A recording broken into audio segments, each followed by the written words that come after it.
യുദ്ധം ഇത് തുടരുന്ന ഒരു സാഹചര്യത്തിൽ ഇപ്പോൾ ഇനി രാകേഷ് പറയുമ്പോൾ ഇനി അകത്ത് ഇന്ത്യയുടെ ജാഗ്രതാ നിർദ്ദേശങ്ങൾ കൂടി ഉറ്റുനോക്കുന്ന ഒരു കാര്യമാണ്. അത് ഏത് തരത്തിലേക്ക് ഈ കാര്യങ്ങൾ നീങ്ങുന്നു എന്നുള്ളതിന്റെ സൂചന കൂടി അതിനകത്തുണ്ടോ? ഈ അമൃത്സറിൽ നിന്ന് വരുന്ന മുന്നറിയിപ്പ് ഒരു വശത്ത് 24ഓളം എയർപോർട്ടുകൾ അടച്ചതായിട്ടുള്ള വിവരങ്ങൾ വന്നിരുന്നു. എയർ ട്രാവൽ അഡ്വൈസറികൾ നൽകുന്നു.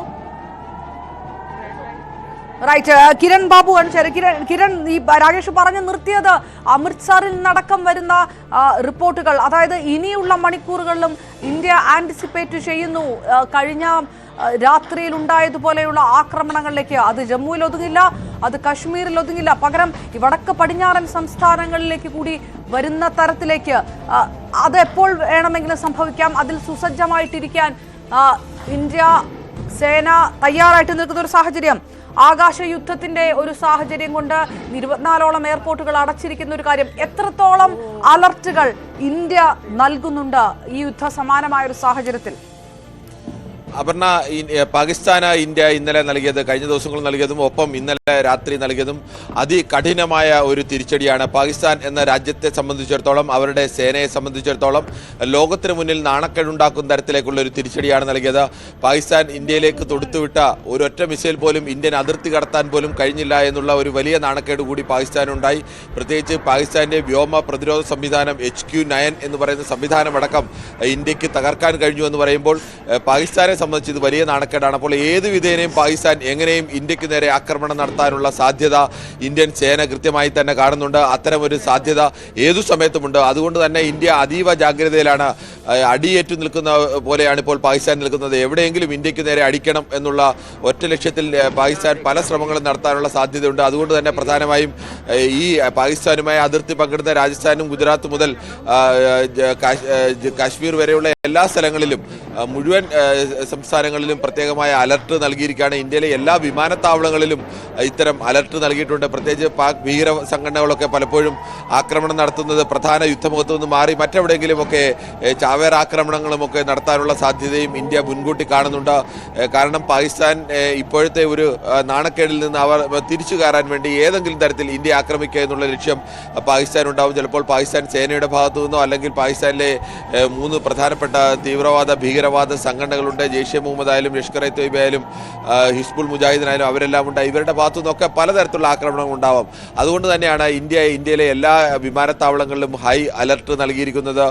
പ്രത്യേകിച്ച് രാജസ്ഥാൻ, പഞ്ചാബ്, കശ്മീർ തുടങ്ങിയ സംസ്ഥാനങ്ങളിലേക്ക് സജീവ ജാഗ്രതയാണ് പ്രഖ്യാപിച്ചിരിക്കുന്നത്. അതിർത്തി പ്രദേശങ്ങളിലെ സ്കൂളുകൾക്കും കോളേജുകൾക്കും ഒക്കെ, മെഡിക്കൽ കോളേജുകൾ ഒഴികെയുള്ള എല്ലാ കോളേജുകൾക്കും അവധി പ്രഖ്യാപിച്ചിട്ടുണ്ട്. അതോടൊപ്പം തന്നെ ജനങ്ങളോട് ജാഗ്രത പുലർത്തണം എന്നത് അറിയിച്ചിട്ടുണ്ട്. പഞ്ചാബും രാജസ്ഥാനും കാശ്മീരും കംപ്ലീറ്റ് ബ്ലാക്ക് ഔട്ട് ആയിരുന്നു ഇന്ന് രാത്രി. ഒരു കാരണവശാലും വെളിച്ചം പുറത്തേക്ക് വരരുത്, ശത്രു വെളിച്ചം നോക്കിയാണ് രാത്രിയിൽ ജനവാസ കേന്ദ്രങ്ങൾ തിരിച്ചറിയുകയും ജനവാസ കേന്ദ്രങ്ങളിലേക്ക് ആക്രമണം നടത്തുകയും ഒക്കെ പ്രധാനമായും ചെയ്യുന്നത്. അതുകൊണ്ട് അത്തരം ശത്രുവിൻ്റെ ആക്രമണം ഒഴിവാക്കുക എന്നുള്ള ഒരു പ്രധാനപ്പെട്ട പ്രതിരോധ മാർഗം കൂടിയാണ് ഇന്ത്യ ഉപയോഗിച്ചിരിക്കുന്നത്. അത്തരമൊരു നിർദ്ദേശം രാജസ്ഥാനിൻ്റെ മുഖ്യമന്ത്രി തന്നെ ഇന്നലെ രാത്രി അർദ്ധരാത്രിയിൽ പ്രത്യേക യോഗം വിളിച്ച് എല്ലാവിധ പിന്തുണയും സൈന്യത്തിന് നൽകാനും എങ്ങനെയാണ് സംസ്ഥാനത്തിൻ്റെ ഭാഗത്തു നിന്ന് പിന്തുണ വേണ്ടത് അതിനുവേണ്ടി എല്ലാം ചെയ്യാനും എല്ലാം തീരുമാനമെടുത്തിട്ടുണ്ട്. എല്ലാ സംസ്ഥാനങ്ങളും സമാനമായ രീതിയിലുള്ള ഒരുക്കങ്ങളാണ് നടത്തിയിട്ടുള്ളത്. പ്രത്യേകിച്ച് പാകിസ്ഥാനുമായി അതിർത്തി പങ്കെടുത്ത സംസ്ഥാനങ്ങളിൽ കൂടുതൽ ജാഗ്രത. കേരളമടക്കമുള്ള എല്ലാ സംസ്ഥാനങ്ങളിലും വേണ്ട മുന്നൊരുക്കങ്ങൾക്ക് നേരത്തെ തന്നെ കേന്ദ്ര സർക്കാർ നിർദ്ദേശം നൽകിയിട്ടുണ്ടായിരുന്നു. അത്തരം മുന്നൊരുക്കങ്ങളും ആവശ്യമായി വന്നാൽ പെട്ടെന്ന് എന്ത് ചെയ്യണം എന്ന കാര്യത്തിലൊക്കെ പ്രത്യേക യോഗങ്ങളുമൊക്കെ കേരളമടക്കമുള്ള എല്ലാ സംസ്ഥാനങ്ങളിലും നടന്നിരുന്നു. അത്തരം തീരുമാനങ്ങളും ഒക്കെ വന്നിട്ടുണ്ട്. പക്ഷേ നമ്മുടെ അതിർത്തി പങ്കിടുന്ന സംസ്ഥാനങ്ങൾ അങ്ങനെയല്ല, കുറെ കൂടി ജാഗ്രത പാലിക്കേണ്ട ഒരു ഘട്ടത്തിലാണ് നിൽക്കുന്നത്. പാകിസ്ഥാന്റെ ഭാഗത്തുനിന്ന് വേഗത്തിൽ ആക്രമണം ഉണ്ടാവാൻ സാധ്യതയുള്ള സ്ഥലങ്ങളാണ്. അവിടെയൊക്കെയാണ് ഏറ്റവും സവിശേഷമായ ജാഗ്രതയുള്ളത്. പ്രത്യേകിച്ച് വിമാനത്താവളങ്ങളൊക്കെ എപ്പോഴും ലക്ഷ്യമിടും. അന്താരാഷ്ട്ര മാധ്യമങ്ങളടക്കം ഇന്ത്യയുടെ ഒരു വിമാനത്താവളങ്ങളെ അടിച്ചു എന്ന് പറഞ്ഞാൽ അത് പാകിസ്ഥാനെ സംബന്ധിച്ച് വലിയ വാർത്തയാണ്, വലിയൊരു വിജയമായി അവർക്ക് ആഘോഷിക്കാൻ കഴിയും. അതുകൊണ്ട് തന്നെ അത്തരം ലക്ഷ്യങ്ങളിലേക്കൊക്കെയാണ് അവർ പ്രധാനമായും ഉന്നപ്പെടുന്നത്. ഇപ്പോൾ അവരുടെ ഭാഗത്തു നിന്ന് ആക്രമണം നടക്കുന്നത് കശ്മീരിൻ്റെ അതിർത്തിയിലേക്ക് ഡ്രോൺ ആക്രമണങ്ങൾ, സാധാരണക്കാരൊക്കെ വസിക്കുന്ന സ്ഥലങ്ങളിലേക്ക് തുടർച്ചയായ ഡ്രോണുകൾ വിടുക എന്നുള്ള ഒരു ആക്രമണ രീതിയാണ് പാകിസ്ഥാൻ ഉപയോഗിക്കുന്നത്. ആ ഡ്രോണുകൾ മഹാഭൂരിപക്ഷവും ഇന്ത്യ തകർത്തിട്ടുണ്ട്. ചില അപൂർവം ചില ഡ്രോണുകൾ മാത്രമാണ് ഇന്ത്യൻ അതിർത്തിക്കുള്ളിൽ തകർന്നു വീണിട്ടുള്ളത്. അത് തന്നെ ലക്ഷ്യസ്ഥാനത്തെത്തുന്നതിന് മുമ്പ് തന്നെ തകർക്കാൻ കഴിഞ്ഞിട്ടുണ്ട്. പക്ഷേ പാകിസ്ഥാൻ വിട്ട പ്രധാനപ്പെട്ട മിസൈലുകൾ ഇന്ത്യയിലെ 12 പ്രധാന നഗരങ്ങൾ, അത് രാജസ്ഥാനിലെ നഗരങ്ങൾ മുതൽ ജമ്മു കാശ്മീരിലെ നഗരങ്ങൾ വരെയുള്ള പ്രധാനപ്പെട്ട സ്ഥലങ്ങൾ, അവിടേക്ക് എല്ലാം അവർ തൊടുത്തുവിട്ട ആ മിസൈലുകൾ ഒന്നുപോലും ഇന്ത്യൻ അതിർത്തി കടത്താൻ പാകിസ്ഥാന് കഴിഞ്ഞില്ല എന്നത് ആലോചിക്കണം. എല്ലാം പാകിസ്ഥാന്റെ മണ്ണിൽ വെച്ച് തന്നെ, പാകിസ്ഥാന്റെ ആകാശത്ത് വെച്ച് തന്നെ തകർത്ത് പാകിസ്ഥാന്റെ മണ്ണിലേക്ക് തന്നെ ഇടാൻ ഇന്ത്യക്ക് കഴിഞ്ഞു എന്നുള്ളത് ഇന്ത്യയെ സംബന്ധിച്ച് വലിയ വിജയം തന്നെയാണ്. ഇക്കാര്യത്തിൽ ഇന്ത്യ ലോകത്തിന് നൽകുന്ന സന്ദേശവും ഇന്നലെ രാത്രി JD വാൻസുമായി ഈ വലിയ പ്രത്യാക്രമണം ഇന്ത്യ നടത്തുമ്പോൾ അതിന് തൊട്ടുമുമ്പ് വിദേശകാര്യമന്ത്രി S ജയശങ്കർ തന്നെ JD വാൻസുമായിട്ടല്ല സംസാരിച്ചത്, മാർക്ക് റൂബിയോയുമായിട്ട്, അമേരിക്കൻ സുരക്ഷാ ഉപദേഷ്ടാവുമായിട്ട് മാർക്ക് റൂബിയോയുമായി ചർച്ച നടത്തിയിരുന്നു. ചർച്ച നടത്തിയതിന് ശേഷം ഔദ്യോഗികമായി എന്താണ് ചർച്ച നടത്തിയത് എന്നുള്ള സംബന്ധിച്ച വിവരങ്ങൾ പുറത്തു വന്നിട്ടില്ല. അത് അത്തരം കാര്യങ്ങളൊക്കെ അതീവ സുരക്ഷയുമായി ബന്ധപ്പെട്ട രഹസ്യങ്ങൾ കൂടിയാവും ചർച്ച ചെയ്തത്. പക്ഷേ ഇന്ത്യ എന്തായാലും കൃത്യമായി ഇത്തരം ഒരു വലിയൊരു ഒരു ആക്രമണം നടത്തുമ്പോൾ അതിന് തൊട്ട് മുന്നോടിയായി ഇത്തരം ഒരു ടെലിഫോൺ സംഭാഷണം നടക്കുന്നുണ്ടെങ്കിൽ, നേരത്തെയും ഇന്ത്യ ആക്രമണം നടത്തുമ്പോൾ അമേരിക്കയെ ഇത്തരത്തിലേക്ക് ബന്ധപ്പെട്ടിരുന്നു. അങ്ങനെ നടത്തുന്നുണ്ടെങ്കിൽ ഇന്ത്യ കൃത്യമായി ഞങ്ങൾ ഇന്ന വിവരങ്ങൾ ചെയ്യുന്നു, അതിനുള്ള ഒരു മുന്നറിയിപ്പ് കൂടി നൽകുക കൂടിയാണ്. എന്തായാലും അതിന് തൊട്ടു പിന്നാലെ S ജയശങ്കറിന്റെ എക്സിലെ പോസ്റ്റ് വളരെ വ്യക്തമാണ്. ഇന്ത്യക്കെതിരെ ആക്രമണം ഉണ്ടായാൽ ഇന്ത്യ അതിശക്തമായി തന്നെ തിരിച്ചടിക്കും എന്ന് വ്യക്തമാക്കുന്നതാണ് പോസ്റ്റ്. ഇന്ത്യ ആദ്യം കയറി ഒരു കാരണവശാലും പാകിസ്ഥാനെ ആക്രമിക്കില്ല. പാകിസ്ഥാന് മേൽ ഇന്ത്യ ഏതെങ്കിലും തരത്തിൽ ജനവാസ കേന്ദ്രങ്ങളിലേക്കോ പാകിസ്ഥാന് പ്രകോപനം ഉണ്ടാക്കില്ല. പക്ഷേ ഏതെങ്കിലും തരത്തിൽ ഇന്ത്യയിലേക്ക് ആക്രമണം നടത്താനാണ് നിങ്ങൾ തുനിയുന്നതെങ്കിൽ അതിന് ചിലപ്പോൾ നിങ്ങൾ ഉദ്ദേശിക്കുന്നതിനേക്കാൾ കൂടുതൽ അർത്ഥത്തിൽ തിരിച്ചടി ഉണ്ടാവും എന്നുള്ള ഒരു സന്ദേശമാണ് ഇന്ത്യ നൽകുന്നതും ഇന്ത്യ ഇപ്പോൾ ചെയ്തുകൊണ്ടിരിക്കുന്നതും അങ്ങനെ തന്നെയാണ്. പഹൽഗാമിൽ ഭീകരാക്രമണം ഉണ്ടായി. പഹൽഗാമിൽ ഭീകരാക്രമണം ഉണ്ടായിട്ട് 15 ദിവസത്തോളം ഇന്ത്യ ക്ഷമിച്ചു. പാകിസ്ഥാന്റെ ഭാഗത്തു നിന്ന് ഭീകര സംഘടനകൾക്കെതിരെ നടപടി ഉണ്ടാവുന്നുണ്ടോ? പാകിസ്ഥാന്റെ ഭാഗത്തു നിന്ന് അത്തരം നടപടികളൊന്നും ഉണ്ടായിരുന്നില്ല എന്ന് മാത്രമല്ല, അവർ ഇന്ത്യക്കെതിരായ പ്രചരണത്തിലും ഇതിൽ യാതൊരു ബന്ധവുമില്ല എന്നുള്ള മട്ടിലേക്ക് പാകിസ്ഥാൻ നിൽക്കുകയായിരുന്നു. അങ്ങനെയാണ് 15-ാം ദിവസം ഇന്ത്യ പാകിസ്ഥാന് നേരെ ആക്രമണം നടത്തുന്നത്. അപ്പോഴും പാകിസ്ഥാനിലെ സാധാരണക്കാരായ മനുഷ്യർക്ക് നേരെയല്ല ഇന്ത്യ ആക്രമണം നടത്തിയത്. പാകിസ്ഥാൻ സൈനിക കേന്ദ്രങ്ങൾക്ക് നേരെയോ അല്ലെങ്കിൽ തന്ത്രപ്രധാനമായ പാകിസ്ഥാന്റെ അഭിമാനത്തെ ബാധിക്കുന്ന ഏതെങ്കിലും മേഖലയ്ക്ക് നേരെയല്ല ഇന്ത്യ ആക്രമണം നടത്തിയത്. കാരണം ഇന്ത്യ പോലെ ഒരു പക്വമായ രാജ്യം യുദ്ധം ആഗ്രഹിക്കുന്നില്ല. പാകിസ്ഥാനെ പോലെ ലോകത്തിന് മുന്നിൽ തെമ്മാടി രാജ്യം എന്നുള്ള പ്രതിച്ഛായല്ല ഇന്ത്യക്കുള്ളത്. ഇന്ത്യക്ക് സ്വാതന്ത്ര്യാനന്തര കാലം മുതൽ, ഇന്ത്യക്ക് 1950കളുടെ കാലം മുതൽ തന്നെ ഇന്ത്യയെ സംബന്ധിച്ചിടത്തോളം ലോക രാജ്യങ്ങൾക്ക് മുന്നിൽ ഇന്ത്യയുടെ അഭിപ്രായത്തിന് ഒരു വിലയുണ്ട്. കാരണം ഇന്ത്യ എടുക്കുന്ന നിലപാടുകൾ അത്രത്തോളം നിഷ്പക്ഷമായ നിലപാടുകളാണ്, പക്വമായ നിലപാടുകളാണ്. അത്തരം നിലപാടുകൾ സ്വീകരിക്കുന്ന ഒരു കരുത്തുറ്റ രാജ്യം എന്ന നിലയ്ക്കുള്ള ഇന്ത്യക്കുള്ള ഒരു അംഗീകാരമുണ്ട്. ആ അംഗീകാരം നിലനിർത്തിക്കൊണ്ട് തന്നെയാണ് ഇന്ത്യ പ്രതികരിച്ചത്. പാകിസ്ഥാനിലെ 9 ഭീകര താവളങ്ങൾ കൃത്യമായി കണ്ടെത്തി. ആ ഭീകര താവളങ്ങളിലേക്ക് മാത്രമായി കൃത്യം ഇന്ത്യയുടെ മിസൈലുകൾ പാഞ്ഞു. ആ ഭീകരത്താവളങ്ങൾക്ക് തൊട്ടപ്പുറമോ ഇപ്പുറമോ നിൽക്കുന്ന ഒരു വീട് പോലും, ഒരു കെട്ടിടം പോലും, ഒരു വ്യക്തി പോലും മരണമടയരുത്, അപകടമുണ്ടാകരുത് എന്ന് കൃത്യമായി ലക്ഷ്യമിട്ട് അങ്ങനെ ലക്ഷ്യവേദിയായ ലക്ഷ്യം മാത്രം തകർക്കുന്ന ഷാർപ്പ് ഷൂട്ടർമാർ എങ്ങനെയാണ് ഒരു ആൾക്കൂട്ടത്തിനിടയിൽ നിന്ന് ഒരു വ്യക്തിയെ തിരഞ്ഞുപിടിച്ച് അയാളുടെ തലയിലേക്ക് വെടിയുണ്ട പായിക്കുന്നത്, അതുപോലെയാണ് ഇന്ത്യ ഈ 9 കേന്ദ്രങ്ങളിലും മിസൈലുകൾ പായിച്ചത്.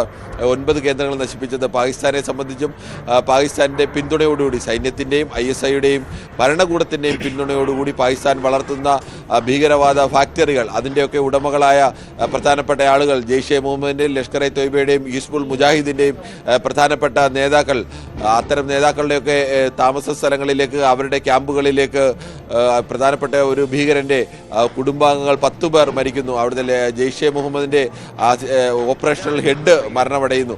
അങ്ങനെ പ്രധാനപ്പെട്ട സ്ഥലങ്ങളിലേക്കൊക്കെയാണ് ഇന്ത്യ മിസൈൽ വർഷിച്ചത്. പാകിസ്ഥാന് നേരെയല്ല, ഭീകര കേന്ദ്രങ്ങൾക്ക് നേരെയാണ്. പക്ഷേ പാകിസ്ഥാൻ അതിന് തിരിച്ചടി എന്ന നിലയ്ക്ക് ഇന്ത്യയിലേക്ക് തിരിച്ച് ആക്രമിച്ചത് അതിർത്തിയോട് ചേർന്ന് താമസിക്കുന്ന സാധാരണക്കാരായ മനുഷ്യരുടെ വീടുകൾക്ക് നേരെയാണ്. കുട്ടികളടക്കമാണ് 16 പേർ ഇന്നലെ മരണമടഞ്ഞത്. വീണ്ടും ഈ പാകിസ്ഥാന്റെ ഭാഗത്തു നിന്ന് ഇന്ത്യയിലെ 12 നഗരങ്ങളിലേക്ക് അവർ മിസൈൽ വർഷിക്കുന്ന അവസ്ഥയുണ്ടാകുന്നു. ഈ 12 നഗരങ്ങളിലേക്ക് വർഷിച്ച എല്ലാ മിസൈലുകളും ഇന്ത്യ പാകിസ്ഥാന്റെ ആകാശത്ത് വെച്ച് തന്നെ തകർത്ത് പാകിസ്ഥാന്റെ മണ്ണിലേക്ക് തന്നെ വീഴുന്നു.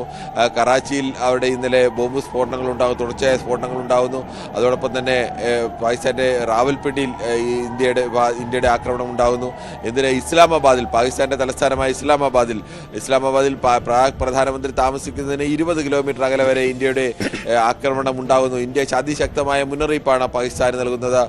ഇന്ത്യയെ സംബന്ധിച്ച് ഇന്ത്യ ഇന്ത്യൻ പ്രധാനമന്ത്രിയും ഇന്ത്യൻ ഭരണാധികാരികളും സ്വസ്ഥമായി ഒരു മുറിയിലിരുന്ന് എന്താണ് അതിർത്തിയിൽ നടക്കുന്നത് എന്നുള്ള കാര്യത്തെക്കുറിച്ച് ആലോചിക്കുകയും നാളെ എന്തു ചെയ്യണം എന്നതിനെക്കുറിച്ച് തീരുമാനിക്കുകയും ഇന്ത്യൻ സേനയുമായും സേനാ മേധാവികളുമായിട്ടൊക്കെ ചർച്ച നടത്തുകയും ലോകരാജ്യങ്ങളുമായി നയതന്ത്ര ബന്ധത്തിലൊക്കെ ഏർപ്പെടുകയും ഒക്കെ ചെയ്യുന്ന സമയത്താണ് പാകിസ്ഥാൻ പ്രധാനമന്ത്രിക്ക് സ്വന്തം ജീവൻ സംരക്ഷിക്കാൻ വേണ്ടി പാകിസ്ഥാൻ പ്രധാനമന്ത്രിയുടെ ഔദ്യോഗിക വസതിയിൽ നിന്ന് മറ്റ് രഹസ്യ കേന്ദ്രത്തിലേക്ക് മാറേണ്ടി വരുന്നത് എന്നതുകൂടി ആലോചിക്കണം. അത്രത്തോളം ശക്തമായിരുന്നു ഇന്ത്യയുടെ ആക്രമണം.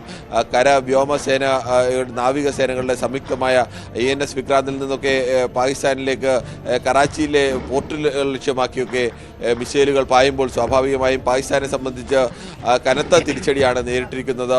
ഇന്ത്യക്ക് നേരെ ആക്രമണത്തിന് അവർ തുനിയുമ്പോൾ അതിൻ്റെ ഇരട്ടി അല്ലെങ്കിൽ 2-3 ഇരട്ടി തിരിച്ചടി വീതം പാകിസ്ഥാന് ലഭിക്കുന്ന അവസ്ഥ കൂടിയാണ് ഇപ്പോൾ പാകിസ്ഥാൻ ശ്രമിച്ചുകൊണ്ടിരിക്കുന്നത്. ഏത് വിധേനയും കശ്മീരിലെ ഏതെങ്കിലും ഒരു ഭാഗത്തേക്ക് ജനവാസ കേന്ദ്രത്തിലേക്ക് അവിടെ എവിടെയെങ്കിലും അവിടുത്തെ മിസൈൽ വർഷിക്കണം അല്ലെങ്കിൽ ഡ്രോൺ വർഷിച്ച് ഒരു സ്ഫോടനം ഉണ്ടാക്കാനുള്ള ശ്രമമാണ് നടത്തിക്കൊണ്ടിരിക്കുന്നത്. തുടർച്ചയായി ഇത്തരം ശ്രമങ്ങളെ പരാജയപ്പെടുത്തിക്കൊണ്ടിരിക്കുകയാണ്. ആകെ പാകിസ്ഥാന് ചെറിയ തോതിലെങ്കിലും 100 കണക്കിന് ഡ്രോണുകളൊക്കെ വിടുമ്പോൾ 1-2 ഡ്രോൺ ഇന്ത്യ തകർത്തിടുമ്പോഴും അത് അതിർത്തി കടന്ന് ഇന്ത്യൻ അതിർത്തിയിൽ തകർന്നു വീഴുന്നു എന്നതിനപ്പുറത്തേക്ക് മറ്റേതെങ്കിലും ഒരു മേജർ ആക്രമണത്തിന് കഴിഞ്ഞിട്ടില്ല. അത്രത്തോളം വലിയ പ്രതിരോധമാണ് ഇന്ത്യൻ സേന ഉയർത്തിയിരിക്കുന്നത്. പ്രത്യേകിച്ച് S-400 എന്ന് പറയുന്ന ഇന്ത്യൻ വ്യോമ പ്രതിരോധ സംവിധാനം എന്ന് പറഞ്ഞാൽ 650 കിലോമീറ്റർ അകലെ നിന്ന് പോലും വരുന്ന ഒരു മിസൈലിനെ ട്രാക്ക് ചെയ്യാനുള്ള ശേഷി അതിനുണ്ട്. 650 കിലോമീറ്റർ അകലെ നിന്ന് ഇന്ത്യ ലക്ഷ്യമാക്കിയ ഒരു മിസൈൽ വന്നു കഴിഞ്ഞാൽ ആ മിസൈലിനെ ട്രാക്ക് ചെയ്യാൻ, ആ ആകാശം മുഴുവൻ ട്രാക്ക് ചെയ്യാനുള്ള ശേഷിയുണ്ട്.